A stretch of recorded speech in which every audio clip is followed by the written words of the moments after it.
जय हिंद aspirants, I Ruby Thakur welcome you to SSB crack exams channel. आप सब लोग कल से एक न्यूज बहुत ज्यादा पढ़ रहे होंगे कि दिल्ली में हुआ है ब्लास्ट।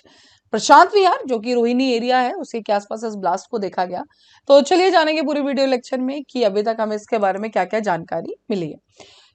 एक रोहिणी के अंदर जो कि एक दिल्ली के अंदर पूरा एरिया रोहिणी, पर्टिकुलरली बात करें तो प्रशांत विहार, वहां पे एक स्कूल था सीआरपीएफ पब्लिक स्कूल, करेक्ट। उसी की वॉल के ऊपर जो है एक्सप्लोजन किया गया and this was the directional blast and अब धमाका इतनी जोर का था कि कम से कम 2 किलोमीटर तक उसकी आवाज गई है। हालांकि कोई कैजुअलिटी नहीं हुई है, किसी की जान नहीं गई है, but of course this was the blast which was done there। अभी डायरेक्शनल ब्लास्ट क्या होता है इसके बारे में बात करेंगे अभी। एंड एक्सप्लोसिव इस तरह से जो मतलब वहां पे प्लेस किए गए थे उसके पीछे का जो एजेंडा था मात्र शॉक वेव इफेक्ट को क्रिएट करना। एंड शॉक वेव इफेक्ट क्या है पूरा डिटेल में जानेंगे, बट यस आसपास की बिल्डिंग्स की विंडोज थी वो टूट गई थी एंड जो व्हीकल्स है उनके glasses and all during the blast ये सब चीजें जो है वहां से टूट गई थी। अगर आप देखेंगे ये जो आप स्मोक देख रहे हैं यहाँ पे राइट हैंड साइड में, so yes this was the blast जो वहां पर हुआ था जब दिल्ली में। तो yes this was the smoke which has been emitted, correct. Initially जो अभी तक इन्वेस्टिगेशन हुई है उससे थ्रू पता ये लगा है कि सॉलिड और लिक्विड एक्सप्लोसिव मटेरियल, ठीक है जी, क्या किया जाता है डायरेक्शनल ब्लास्ट के अंदर। तो जो भी कोई सॉलिड हो या लिक्विड एक्सप्लोसिव मटेरियल हो, कोई भी तरीका लिया जा सकता है, उसे कन्वर्ट किया जाता है बहुत ही ज्यादा हॉट, डेंस और हाई प्रेशर गैस के अंदर।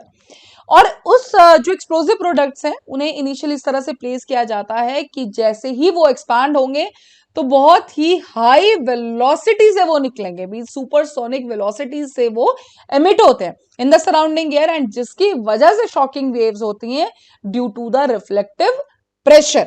तो इसके अंदर कोई बैटरीज वायर्स ये सब चीजें नहीं ली जाती, दिस इज द मटेरियल रखा जाता है, उसे इस तरह से कन्वर्ट कर दिया जाता है कि वो काफी ज्यादा हॉट हो जाता है, डेंस होता है, हाई प्रेशर गैस के अंदर कन्वर्ट किया दिया जाता है, और जैसे वो एयर के अंदर एक्सपैंड होगा तो वो बहुत ही सुपरसोनिक वेलोसिटी से वो निकलता हुआ बाहर जाएगा।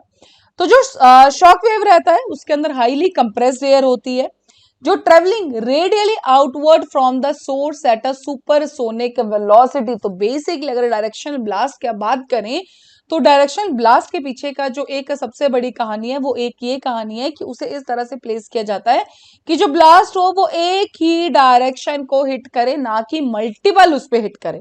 डन।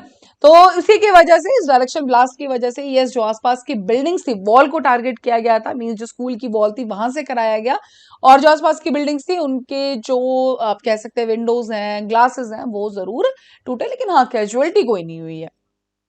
कोई भी metal like substance, ball bearing या इलेक्ट्रॉनिक डिवाइसेस कुछ भी साइट के अंदर हमें नहीं मिली हैं। हालांकि जो वॉल की साइड थी उसको, जो स्कूल की जो वॉल है उसको ही चूज किया गया है फॉर द एक्सप्लोजन ओनली। तो सेंट्रल एजेंसीज इस पर्टिकुलर टाइम पे इन्वेस्टिगेट कर रही हैं पर्टिकुलर प्रशांत विहार एरिया, जैसे कि मैंने आपको बताया। एंड इन्वेस्टिगेशन एजेंसीज का कहना यह है कि लो एक्सप्लोजिव जो कि साइट के नियर बाय हमें मिले हैं, जो एजेंसीज को मिले हैं, करेक्ट। एंड ऑफिशियल्स कमेंटेड कि ये जो मटेरियल वहां पे मिला है वो कॉमनली यूज किया जाता है फॉर द क्रूड बॉम्ब्स। तो एक व्हाइट पाउडरी सब्सटेंस जैसा उनको मिला है, करेक्ट, जो कि सीन के आसपास है ना, और सस्पेक्ट किया जा रहा है कि वो होममेड बॉम्ब्स हैं, पर्टिकुलरली जो कि एमोनियम फॉस्फेट और अदर केमिकल से मिले, but yes these are the homemade bombs only, जो अभी तक जो जांच में पता लगा है। Apart from the powdery like substance, confiscated wires were also found at the scene, but अभी तक ये क्लियर नहीं है कि एक्सप्लोजन से कनेक्टेड किसका। हालांकि सीसीटीवी फुटेजेस जो आई तो माना यहाँ उसमें भी ये देखा गया है कि जैसे एक्सप्लोजन हुआ है उससे कुछ मिनट पहले ही एक 2 व्हीलर व्हीकल वहां से जाए। हालांकि अब एनआईए एनएसजी सब इकट्ठे मिलकर जो मल्टीपल एजेंसीज है वो सब काम कर रही हैं। NSG officials also found a battery and a wire near the blast site and are investigated that they are part of the incident or not। तो white powdery substance, ammonium phosphate, ये सब चीजें तो ठीक है अभी तक मिली हैं। एंड दिल्ली पुलिस का जो इस पे कहना है, उनका कहना यह है कि ब्लास्ट इंटेंशनल था and they just want to send the message, हालांकि वो किसी को हानि नहीं पहुंचाना चाहते थे।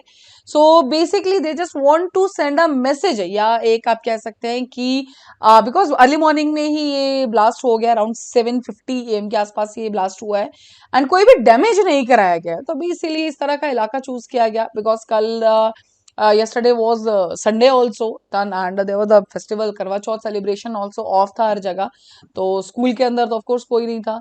सो वॉल को चूज करना, that means they just want to send the message, अभी तक दिल्ली पुलिस का यही कहना है। देन FIR हालांकि रजिस्टर कर दी गई है एक्सप्लोजिव एक्ट के अंदर, सीसीटीवी फुटेज भी पाई, सीक्वेंस ऑफ इवेंट्स को देखा जा रहा है कि किस तरह से चीजें हुई हैं, करेक्ट, एंड कॉज क्या है एक्सप्लोजन का, करेक्ट विद दैट। साथ ही में पुलिस सेड कि अब यहाँ पर जो एक आइडिया लगाया जा रहा है कि हो सकता है खालिस्तानीज का यहाँ पे लिंक हो, बिकॉज सोशल मीडिया के ऊपर पोस्ट सर्कुलेट हो रही थी and that was for what, कि जो खालिस्तानीज हैं या जो उनके सिंपथाइजर्स हैं उनको टारगेट किया जा रहा है अब्रॉड, तो उनके लिए पर्टिकुलरली हो सकता है कि उन्होंने यहाँ पे ब्लास्ट कराया हो, correct. And claim was made by the justice league India using a clip of the blast with the Khalistan zindabad watermark at the bottom and circulated on the social media platforms. हालांकि इसके पूरी की पूरी कंफर्म अभी news नहीं है कि yes Khalistan ने ही कराया या नहीं कराया, but yes this was the thing which has happened there only. So ये सभी देखा जाए तो पिछले एक हफ्ते के अंदर तो 25 मतलब फ्लाइट्स को भी बॉम्ब थ्रेट्स मिल रहे हैं। अभी पहले काफी सारी चीजें हो रही हैं, अलग अलग उस पर थ्रेट्स मिल रहे हैं, बट वी कैन, और उसके बीच में ये ब्लास्ट हो जाता है। 2011 में भी ऐसे ही हुआ था, दिल्ली के अंदर पार्किंग के अंदर एक ब्लास्ट हुआ था, correct. So these are all the things, but अभी क्वाइट क्लियर नहीं बोला जा सकता कि कौन से ऐसे रीजंस है जिनकी वजह से ये सब चीजें हैं जो ये ब्लास्ट कराया गया। बिकॉज ये तो क्लियर है कि ये सिर्फ मैसेज देने के लिए था या डराने के लिए था, डैमेज का कोई उनका एजेंडा था नहीं। बिकॉज दिल्ली इतना पॉपुलेटेड एरिया है, तो वहां पे कहीं भीड़ भाड़ एरिया में भी किया जा सकता था, बट नहीं, they have chosen this particular area, correct. So that was all for this particular update. So let's see कि क्या इस पे अपडेट आता है। So now on your screen we are having the courses for SSB interview, हर महीने हमारे batches बैठते आप ज्वाइन कर सकते हैं। साथ ही we are having the courses for NDA CDS AFCAT, you can enrol in this particular courses. और जब भी आप एनरोल करें उस टाइम पर discount code that is the warrior 10 आप यूज करना ना भूलें। जैसे आप इस कोड को यूज करेंगे you'll be getting the 10% of on that particular course. So that's all for the day, thank you so much for watching this video lecture. जय हिंद, जय भारत। अगर आप एक डिफेंस एस्पिरेंट हैं और SSB interview, NDA, CDS, AFCAT जैसे exams के लिए प्रिपेयर कर रहे हैं, तो आप एसएसबी क्रैक एग्जाम्स के कोर्स को चेक करना ना भूलें। आप हमारी लर्निंग एप्लीकेशन को गूगल प्ले स्टोर से भी डाउनलोड कर सकते हैं।